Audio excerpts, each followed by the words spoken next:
예, 이해란 TV입니다. 예, 여러분들이 아주 좋아하시는 와타나베 미카 교수님을 모시고 일본의 언론들은 대한민국의 문제, 또 이 북미 간에, 미북 간에, 또 남북 간에, 한일 간에 어떤 일들이 일어나고 있다고 보도를 하고 있는지 알아보는 시간입니다.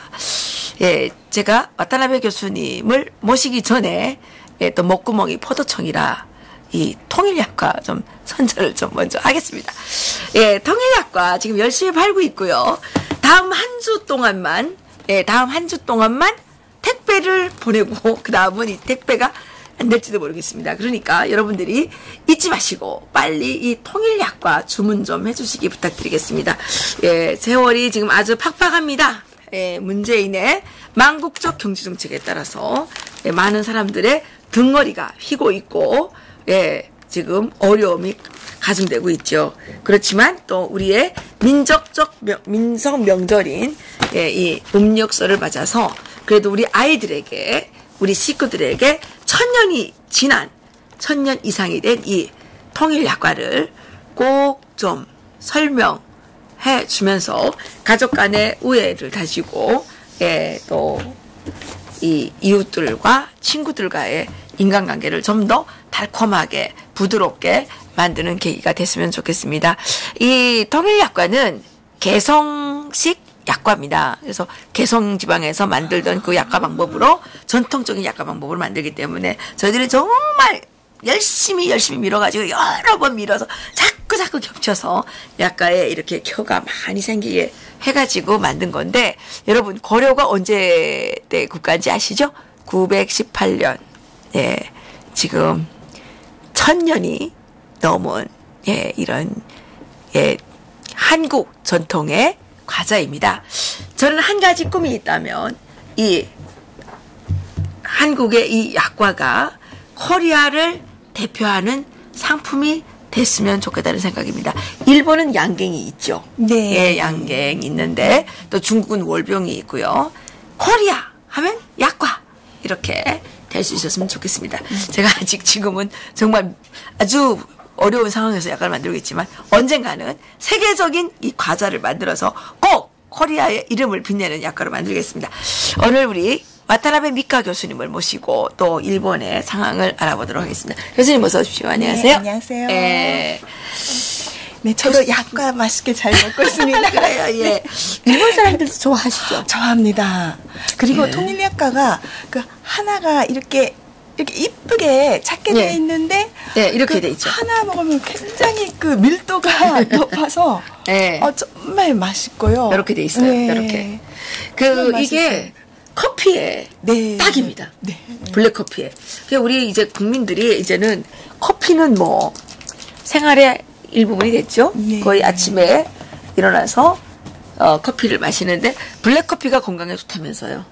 예, 통일약과가 브레인스토밍 하는데 아주 좋고요. 왜냐하면 그 자극게 나면 우리가 이 뇌에 네. 탄수화물이 공급이 돼야 됩니다. 네. 그래야 이 뇌 순환이 잘 되고, 예, 그렇기 때문에 여기 또 계피도 많이 들어가고 꿀 조청으로 만들기 때문에 당뇨에도 전혀 지장이 없는, 당뇨병에도 예, 전혀 그 위해가 되지 않는 예, 이런 약과입니다.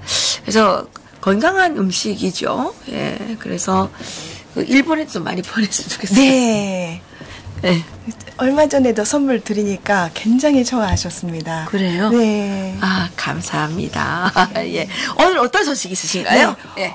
지금 일본 언론이 정말 한국 소식 하면은 또 레이더 저격 문제가 레이더. 그게 지금 너무 문제가 자꾸 커지는 것 같아요. 예. 이게 저는 뭐 개인적으로는 일본도 너무 예민하게 반응하지 않았으면이라는 생각도 있지만 네. 이게 그 문제로 삼지 않을 수 없는 그 네. 배경이 있는 것 같습니다. 아, 그래요? 네. 네. 어떤 건가요? 네, 이 잡지 기사인데요. 네. 이게 스마트 프레시라는 잡지에 실린 기사입니다. 예, 예. 레이더 조사 문제, 한국이 어떻게든 감추고 싶은 밀수라는 제목입니다. 밀수요? 예. 어떤 밀수를 한 거죠?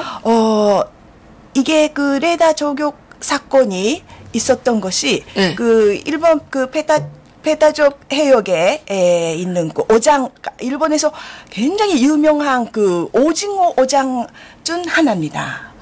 그래요? 예. 네. 그런데 4년 전부터 그 북한 어선이 자주 그 나타나서 여기에 있는 어민들은 이제 이 어장을 피해서 다른 쪽으로 피해가고 있는 그 상황이라고 하는데요. 예.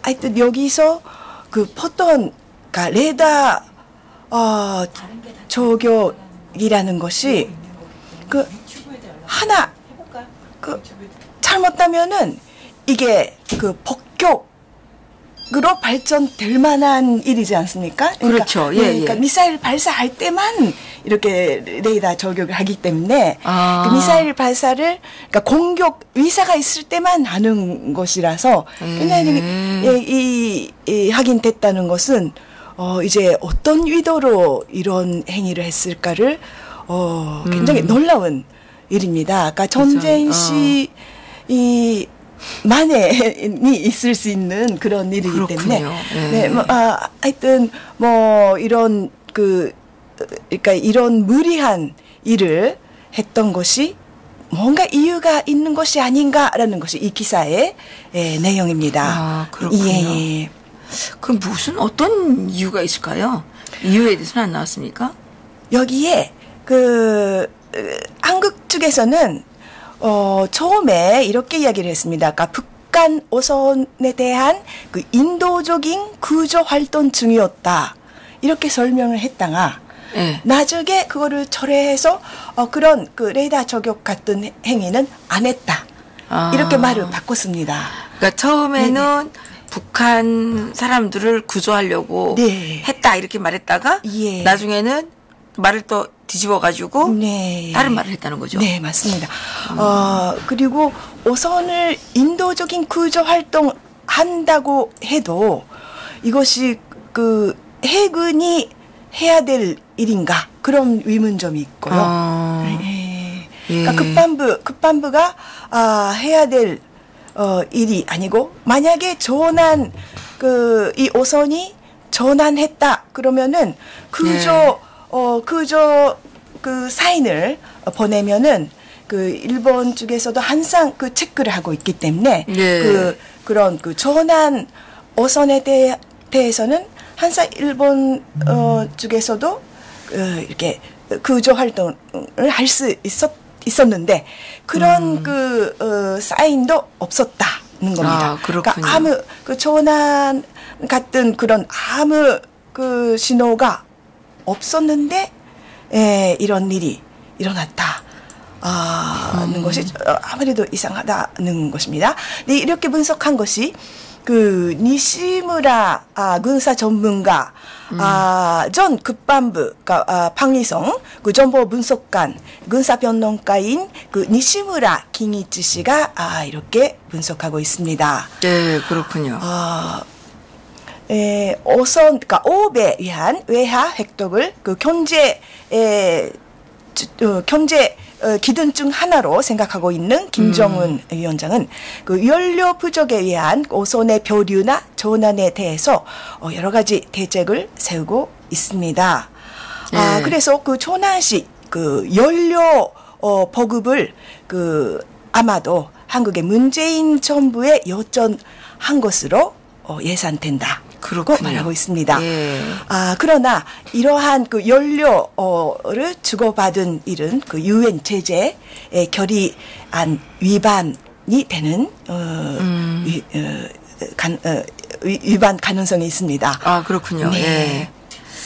그래서 이번 레이더 저격 사건은 구조 활동을 자위대에 발각된 한국군이 너무 서둘러서 빨리 쫓아내야 된다는 나머지 아주 가격하게 대응한 것이 아닐까. 그게 진상일 것이다라고 니시무라 변론가는 분석하고 있습니다. 글쎄 요즘은 우리나라 사람들을 믿을 수가 없어요. 너무 국가 파괴 행위를 너무 많이 하기 때문에 이 사람들은 도대체가 대한민국 사람들인지 아니면 김정은의 무슨 꼬붕들인지를 알 수가 없기 때문에 대체 믿을 수가 없어요. 예. 그러니까 북한 인민들은 하루빨리 해방되기를 원하시는 것이기 때문에 지금 그런 구멍이 제재 구멍이 나고 그 김정은 정권이 오래가면 갈수록 예. 더 힘들어지신 거 아닙니까? 그렇죠. 예. 그래서 빨리 그 정권이 바뀌어야 되는데 예. 그것을 더 그 문정부가 도와주고 있는 이게 굉장히 그래요, 말씀드린 맞아요. 일입니다. 네. 그게 문제예요, 정말. 예. 그래서 북한 어선에서 직접 한국군에 구조 요청을 보낸다는 것은 좀 상식적으로 생각할 수 없는 당연하죠. 일입니다. 네. 그렇죠, 맞아요. 그리고 뭐 한국군 입장에서도 북한 어선 구조하기 위해서 달려갈 의무도 없습니다. 그렇군요. 네.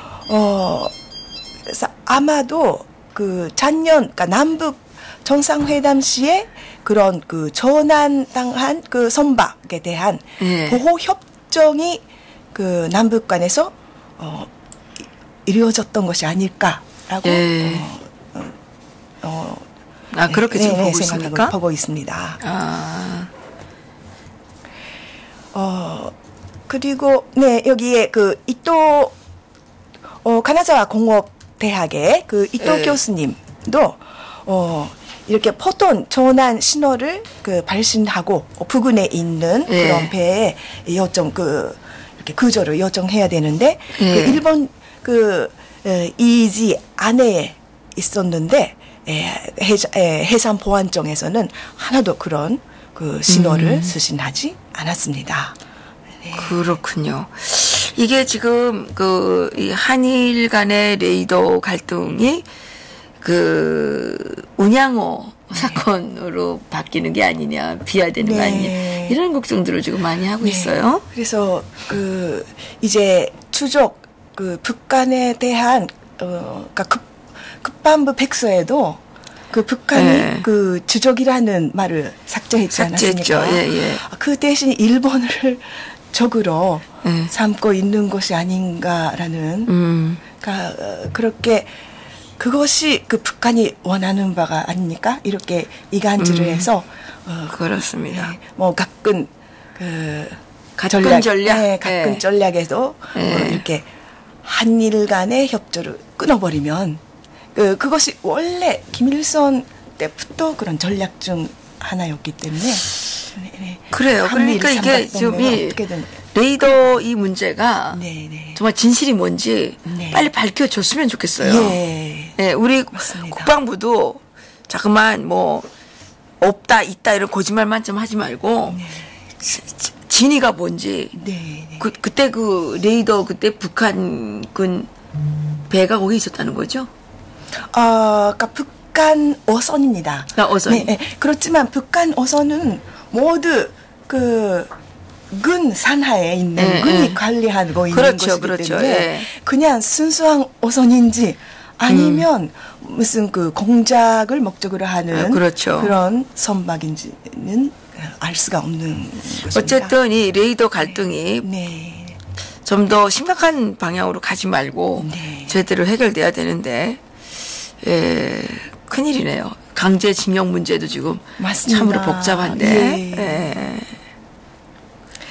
이러한 북한군 상하에 있는 그러니까 밀료선을 한국군이 협조하고 구조하고 있었다는 것은 한국이 틀어놓고 극화적으로 북한을 도와주고 있다는 것인데요. 일본은 그렇게 보고 있군요. 그러니까 뭔가 한국 자위대기가 알아내면 일본 자위대기에 발각되면 안 되는 뭔가 사실이 있어서 어떤 현장을 감추려고 하는 것이 아닌가, 그런 의도가 있었던 것이 아닌가.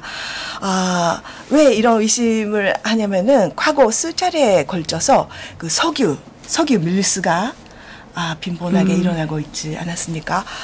그래서 그럼 자연스러운 불합리적인 접촉은 그냥 밀수가 아니라 밀료가 아니라 밀수, 그러니까 그 석유를 네.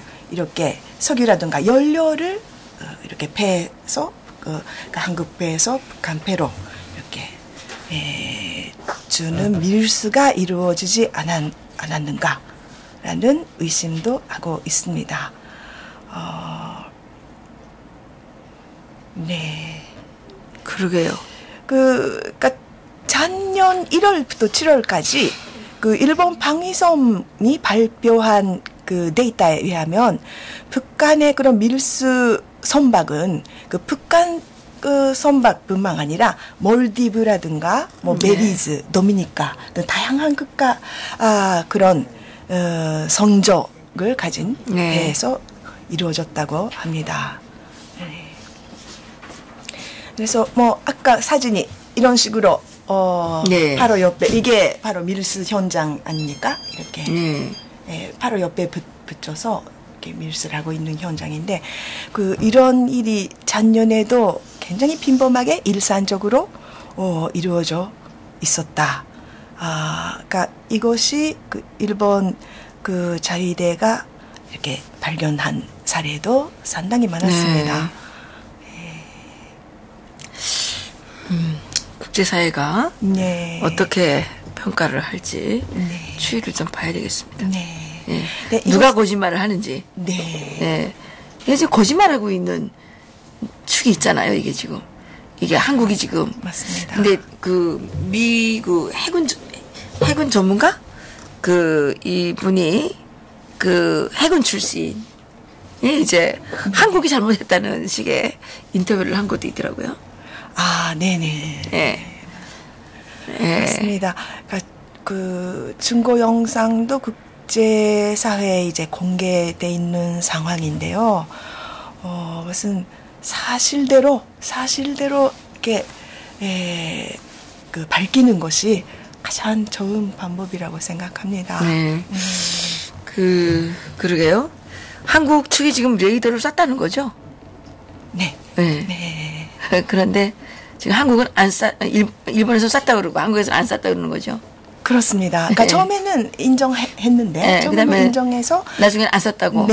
지금 그렇게 하는 거죠. 글쎄 그 이유가 뭔지. 그 여기에 뭐 코리아 리포트의 그 편집장 그 변징일 편집장도 여기에 그 작년에 3번이나 남북 회담을 이렇게 거듭해서 이제 북한은 적이 아니게 되어 있다. 그 결과 일본이 적으로 떠오르고 있는 것 같다. 이런 얘기를 하고 있습니다. 그렇습니다. 지금 그 외교부 장관이 이제 23일 날 그 스위스에서 이 강제징용 문제, 레이더 문제를 논의한다면서요. 거기에 대해서는 뭐라고 얘기했습니까? 여기서는 거기에 대해서는 얘기 없고요. 없습니다만은 이것은 그런 전문가들이 나서서 해결해야 될 것 같습니다. 이제 한국 정부를 믿을 수 없는 상황이기 때문에 양심 있는 전문가들이 나서서 해결에 과학적으로 과학적으로 합리적으로 사실대로 해명을 해야 된다. 그리고 그렇죠. 일본 전문가도 필요 이상으로 흥분하지 말고 냉정하게 판단해야 될 것 같습니다. 그렇죠. 하일 간의 갈등이 심해지면 뒤에서 박수치고 좋아할 집단은 바로 김정은이라는 거죠. 김정은과 중국이겠죠. 맞습니다. 우리가 이성을 되찾고 좀 이 적들에게 이용물이 되지 않도록 해야 되겠죠. 한국이 반일 국가인 것처럼 오해하시는 분들이 있더라고요. 그래서 지금 현 정부가 잘못하고 있지 한국 국민들은 그렇지 않다.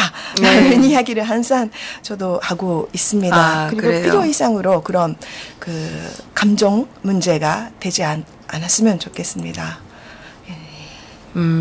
그렇군요. 그리고 다음 소식으로 넘어가도록 하겠습니다. 이제 미북 정상회담이 어떻게 되는가에 대해서 세계의 관심이 집중되고 그렇죠, 있는데요. 그렇죠.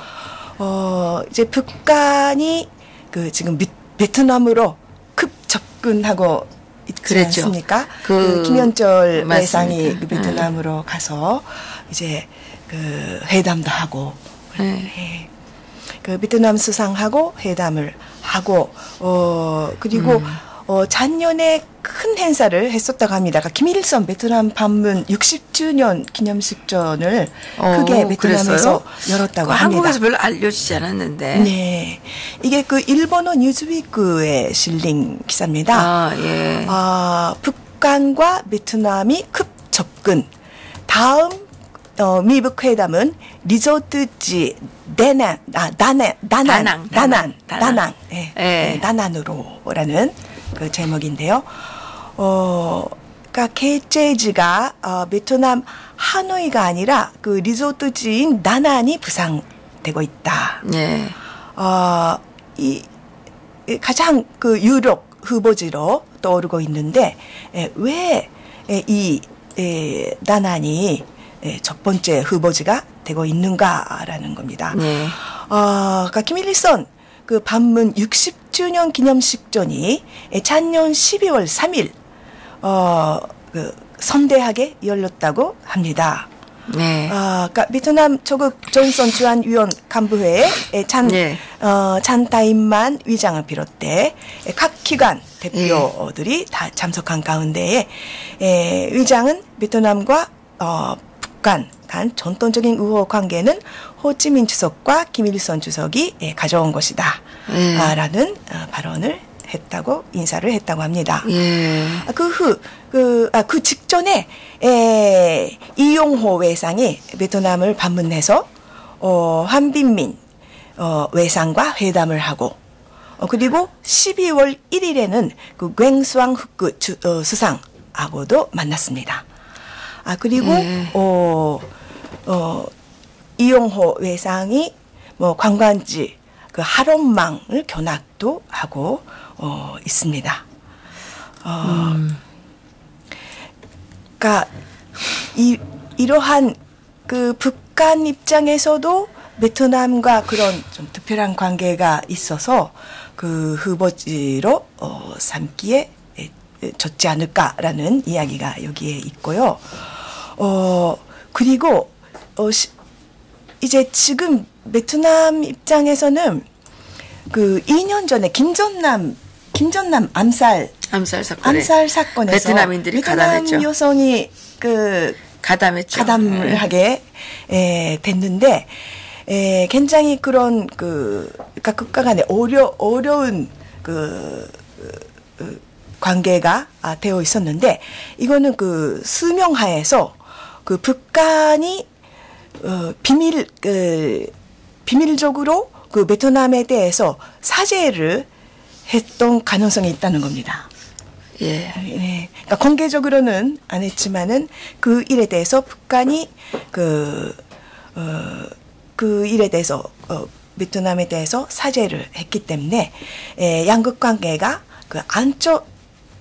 안 좋았던 양국 관계가 굉장히 그런 그 60주년을 기해서 축하 분위기로 바뀌었다는 이야기가 있습니다.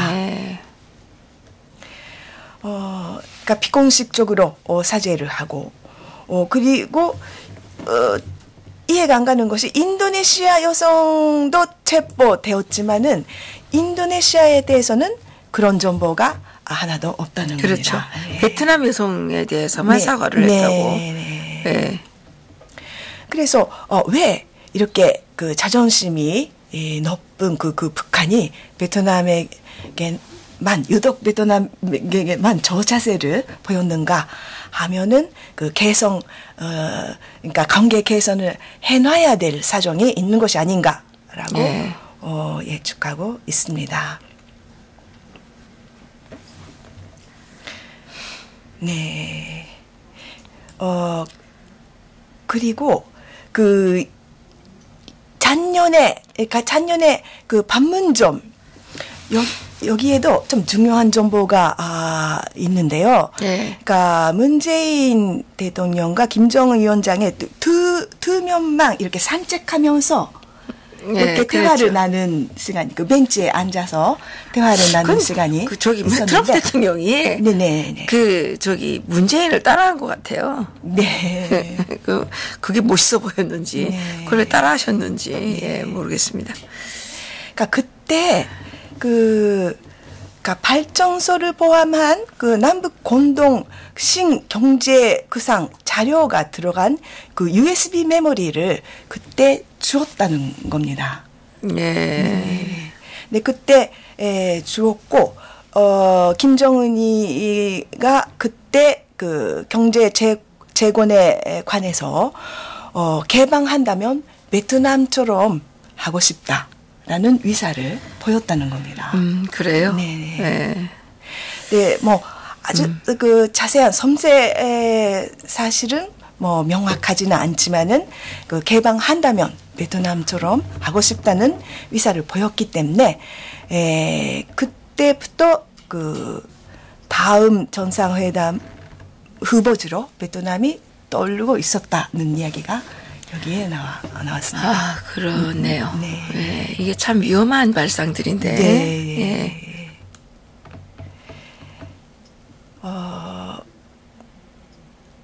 그렇지만 그 다른 일각에서는 그러니까 여기서는 그러니까 북한 입장에서 베트남이 후보지로 떠오르는 이유를 이렇게 좀 분석하고 있는데요. 네. 다른 일각에서는 이번 그러니까 미북 정상회담이 그 연기될 가능성도 상당히 있다. 크다. 네, 네. 예. 분석하고 있습니다. 그렇군요. 왜냐하면 그 폼페이오 장관이 굉장히 그 경제 제재를 어떠한 경우도 이제 북핵 폐기에 대한 그 핵 리스트 제출이라든가 사찰을 허용하지 않는 한 경제 제재를 일부라도 이렇게 완화할 리는 없다.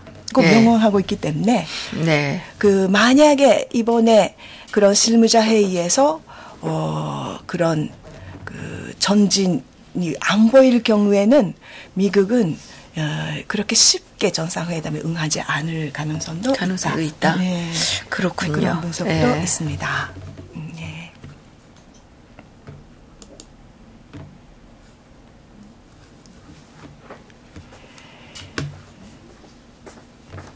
네. 그리고 여기에가 하노이 이번에 만약에 김정은이가 베트남을 가게 되면 이렇게 뭐 시내 관광을 할 것이 아니겠습니까? 그러겠죠. 그래서 하노이에는 호치민 묘가 있다고 합니다. 예. 네. 네, 그래서 김정은에 있어서는 호치민에 대한 인기가 있는 모습을 보여주기에는 좀 별로 문제가 될 수가 있기 때문에 하노이보다도 하노이를 피해서 네. 다른 관광지를 이렇게 후보지로 다난으로 리조트지인 다난을 이렇게 선택한 것이 아닌가. 그러니까 하노이 관광을 피하기 위해서 이렇게 리조트지인 다난을 이렇게 선택한 것이 아닌가라는 이야기도 있습니다. 아, 예, 네. 그렇군요. 하여튼 이번에 그러니까 미북 회담 결과에 따라서 우리 한국 국민들이 이렇게 한국 정부가 지금 3월 1일 그러니까 3.1운동 100주년 기념식 전에 그때 맞춰서 어떻게든 김정은 답방을 선취하고자 청와대는 이렇게 혈안이 되고 있지 않습니까? 네. 그래서 이제 우리 국민들 입장에서는 절대로 그것을 거부해야 됩니다. 그때 만약에 김정은이의 답방이 이루어지게 되면은 거기서 아주 무리수를 두더라도 뭐 청와대가 한국 정부가 평화협정 전전선언을 서투를 위험이 있기 때문에 어떻게든 우리는 그거를 막아야 되는 아주 심각한 네, 시점인 저는 것 같습니다. 지금 뭐 여러 전문가들이 얘기하기를 베트남식 개혁 모델을 김정은에게 보여주겠다 이런 식의 얘기를 하고 있는데 이거요 백발백중 실패가 뻔한 것입니다. 왜냐하면 베트남은 아직 공산당이 통치하는 나라이고 사회주의 국가입니다. 베트남이 자유월남이 공산 베트공에게 먹히면서 얼마나 많은 살상이 일어났는지 다 잊고 있는 것 같습니다. 피해 터전 위에 지금 공산당 국가를 세우고 거기에 약간의 개혁 개방을 통해서 경제력이 발전된다고 한들 베트남 국민들의 이 자유권이 보장이 되느냐, 재산권이 보장이 되겠느냐, 베트남 국민들은 진정으로 정말 인간의 존엄성을 지키면서 살아갈 수 있느냐에 대한 문제가 발생하게 됩니다. 그리고 베트남은 공산화될 당시에 핵을 갖고 있지 않았습니다. 그런데 지금 김정은은 핵을 갖고 있는 악마 중에 악마이고 김정은은 북한 사람들 수백만 명을 저희 할아버지 때부터 수백만 명을 숙청하고 처형하고 잔인한 방법으로 살상한 정말 인간 살인마입니다. 이런 자에게 경제적인 문제를 해결해주면 문제가 풀린다? 절대로 천만의 말씀, 만만의 말씀입니다. 중국이 흉묘, 백묘 이러면서 미국에 붙어서 경제 발전을 이루어냈죠. 그렇지만 그들의 공산주의를 향한 욕망은 사라지지 않았고 지금 미국을 위협하는 새로운 위협으로 떠오르지 않았습니까? 베트남 지금은 경제력이 약하니까 미국에 이렇게 친미적인 정책을 쓸 수도 있지만 이 사람들이 어느 날인가 돈을 벌게 되면 공산주의 세력이 또다시 미국의 자유민주주의 이 체제를 위협할 수 있다는 거죠. 거기에다가 북한까지 달라붙어서 북중 또 북러 이런 공산주의 동맹이 강화되면 이것이 이제 앞으로 얼마나 미국을 비롯한 이 자유진영에 위협이 될지 지금 이거 생각하셔야 되는 겁니다.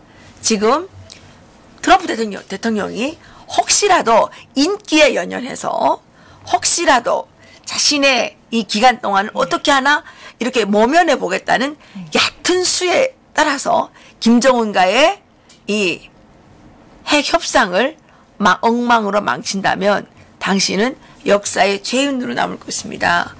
트럼프 대통령이 해야 되는 한 가지 일은 반드시 북한의 김정은 공산 왕조 이 레짐을 체인지해야 되는 것입니다. 김정은 CVID 이것이 미국 정부의 정책이어야 된다고 생각합니다. 이것이 유일한 정책이어야 됩니다. 맞습니다. 그러지 않으면 김정은은 지금 이빨을 숨기고 있다가 언젠가는 반드시 그 이빨을 드러내고 미국을 공격할 것이고 미국뿐만 아니라 자유세계를 공격하는 포탄이 될지 미사일이 될지 핵폭탄이 될지 우리는 가늠할 수 없습니다. 지금까지 역사의 그 모든 과정을 거쳐보면 역사는 지금까지 공산주의와 자유민주주의와의 싸움이었죠. 공산주의가 나타나기 전에는 이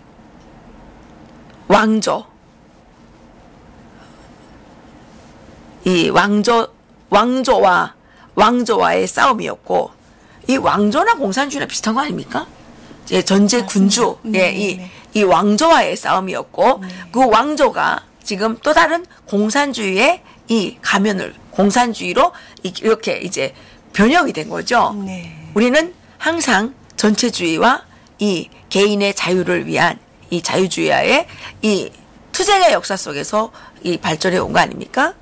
그런데 베트남 지금 개혁 개방하지만 예, 그 사람들 공산주의 국가입니다. 예. 언제 돌변할지 모르는 지금 착한 얼굴을 한 공산주의일 뿐이지 그자들이 진짜 개인의 자유권, 사적 소유권을 보장하는 자유민주주의 체제와 동등하다고 생각하십니까? 천만의 말씀, 만만의 말씀입니다. 중국 공산당, 러시아 아직도 예, 자유민주주의 체제는 내걸었지만 KGB가 통치하는 예, 유사 공산주의 국가 아닙니까? 네. 예, 그렇죠. 베트남 공산주의 국가입니다. 예, 정신 차려야 됩니다. 거기에다가 이 지금 북한과 중국은 핵을 매개체로 뭉친 집단입니다. 그런데 미국의 이 결정이 정말 세계를 위협에 빠뜨릴 수도 있고 진정으로 세계의 평화를 만들어낼 수도 있다는 사실 정말 간절히 요청드립니다. 트럼프 대통령께서 김영철 그 사기꾼의 농락에 넘어가지 마시기를 충심으로 정말 기도하면서 정말 예, 이번 미북 정상회담이 김정은의 속임수에 넘어가는 또 하나의 그 6.12 그 제2 6.12 쇼가 되지 말고 진짜로 북한의 김정은을 CVID 하는 확실한 비핵화 회담이 되기를 간절히 바랍니다. 네. 일본 쪽에서도 아마 그런 그렇습니다. 여론이 좀 있는 거죠? 네, 그렇습니다. 네. 일본 뭐 만약에 그런 그 ICBM 그 대륙간 탄도미사일만 이렇게 배기하고 그 상태로 동결을 하게 되면은 그러면은 한국과 일본은 그 핵 인질이 되는 겁니다. 그렇죠. 네, 그러니까 핵을 똑같이, 만들어야 되는 거예요. 인질이 그 핵을 만들든지 아니면 일본 정부가 먼저 북한을 때려야죠. 일본 맞습니다. 정부는 네. 그런 어떤 용기가 없습니까?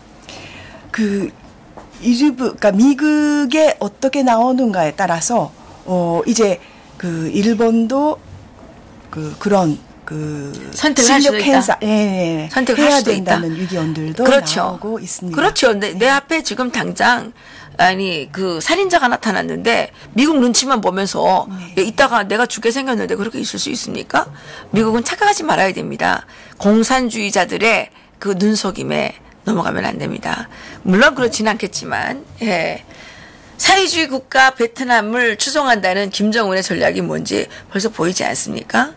예, 지금 대한민국의 국채가 흔들리고 있고 예, 북한은 지금 핵을 만들었다고 떠들고 있고 거기에다가 지금 한일 간의 갈등 또 한국 내에서 일어나고 있는 이 종북 공산주의 이 세력의 이 반미 투쟁 반미 이 행동 이런 것들이 지금 아주 심각한 상황입니다.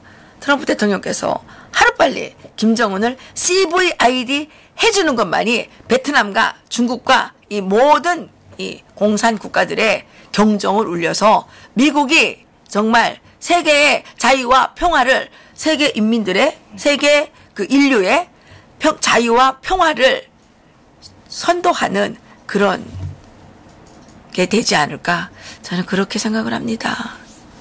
트럼프 대통령님 정신 차려주시기를 간절히 부탁드립니다.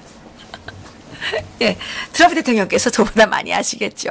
그렇지만 저는 공산주의 체제로서는 예, 절대로 인류의 평화와 안전이 보장되지 않는다고 생각을 합니다. 공산주의 그 자체가 악마기 때문에 수백만을 수천만을 굶겨 죽이는 그 살상의 예, 체제이기 때문에 공산주의자들하고는 사실 협상이 필요 없어요. 네. 그렇잖아요? 네. 공산주의자들은 입만 열면 거짓말하고 그냥 예, 뭘 했다 하면 도둑질하고 강도질하고 이런 인간들하고 무슨 협상을 합니까? 무슨 대화가 됩니까? 예.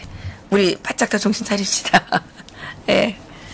와타나베 교수님 오늘도 고맙습니다. 네. 앞으로 뭐 베트남도 앞으로 또 변화가 일어날 수도 있습니다. 그 중국에 대한 그 아주 강한 조한들이 국민에서 일어나고 있는 중이기 때문에 그거를 바라고 뭐 중국 내에 있는 그 모든 소수 민족들이 그 하루빨리 독립의 길을 갈 수 있도록 그러니까 베트남이 네네, 원래 도와야 자유월남이 있었잖아요. 네네. 자유월남에 국민들이 네네. 빨리 각성해서 베트남의 공산당 그 정권을 네. 몰아내고 베트남이 진짜 자유국가가 돼야 되는 거죠. 이 공산당이 통치하는 이런 옹거주춤한 나라가 아니라 제가 얘기를 들으니까 베트남에 지금 그 자유월남 네. 때의 국민들이 예. 아직도 그 자유를 갈망하고 있다고 네, 해요. 맞습니다. 예. 아직은 지금 베트남 국민들에게 완전한 자유가 주어진 게 아닙니다. 거기는 예, 우리 대한민국과 같은 그런 국가가 아닙니다. 그래서 예, 베트남은 예, 자유월남이 있었기 때문에 예, 중국과 다른 길을 갈 수 있는 가능성도 저는 있다고 생각을 합니다. 어쨌든 자유민주주의를 신봉하는 모든 전 세계 모든 국민들은 하나로 뭉쳐서 공산주의와 싸워야 됩니다. 그 앞장에 미국이 서 있고 우리는 그 미국이 공산주의를 척결하는 그 앞장에 서 있기 때문에 우리가 미국을 지지하고 응원하는 것이죠. 미국이 공산주의자들하고 타협하면 미국을 지지할 이유가 없잖아요. 예? 그렇잖아요. 예. 와타나베 교수님께서 중요한 발언 해주셨습니다. 베트남도 향후에 중국 공산당과는 다른 길을 네. 갈 수도 있는 그 어떤 가능성이 있다. 네. 예, 그렇게 되기를 간절히 바라겠습니다. 다시 한번 통일약과, 예, 통일약과 좀 선전드리면서, 예, 예, 자본주의가 좋긴 좋아요. 예, 자본주의가 좋은 거죠. 이렇게, 예, 자기 통일약과를 열심히 또 홍보해가지고, 팔아가지고, 예, 제가 우리 직원들 월급도 주고, 예, 또, 우리 국민 건강에도 이바지하고, 대한민국의 국익을 위해서 열심히 노력하는데, 이거 얼마나 좋습니까? 예, 예, 하신 말씀. 네. 아, 이렇게 그 자유시장 경제를 정말 실정하셔서 이렇게 윈윈. 이게 손님은 맛있는 약간을 먹고 좋아하고 예. 팔면 또 돈을 그렇죠. 벌고 좋고 그렇죠. 다 좋은 것이 자유시장 경제입니다. 그렇죠. 예, 맞습니다. 예. 그래야 됩니다. 자유시장 경제에서는 사실 적이 없어요. 네네. 예. 다 윈윈, 다 좋은. 그렇죠. 다 좋은 거죠. 노동자와 그 기업인이 자본가가 네. 사실은 서로 윈윈해야 되는 거죠. 지금처럼 국가가 막 강제로 뒤집어 씌워가지고 뭐 그 기업하는 사람은 완전히 다 어디 숙량이처럼 그 아주 날강도처럼 묘사를 해가지고 예 지금 이 기업인들의 등껍질을 벗겨내다 못해 창자까지 빼내고 있어요. 이 문재인 이 살인 악당들이. 예. 여기서 마치겠습니다. 네. 감사합니다. 감사합니다.